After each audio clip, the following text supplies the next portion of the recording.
berpartner kuat, yang tidak bekerjasama kuat dengan universitas.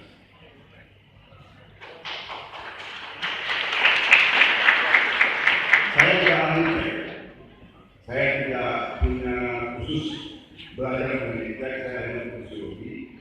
Tapi ketika ini diminta oleh Pak Rektor, keluar saya dari hormon dari dalam.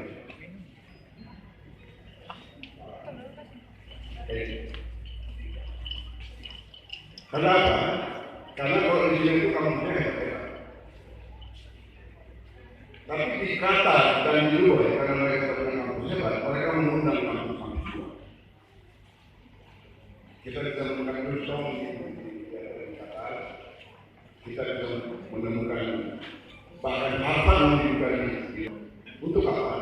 Untuk mempertemukan kelompok penaik dan para ahli di kawasan aplitif yang teori yang lebih khayal. Kalau mau pakai yang satu bekerja, jadi bukan untuk apa? Siswa untuk masuk ke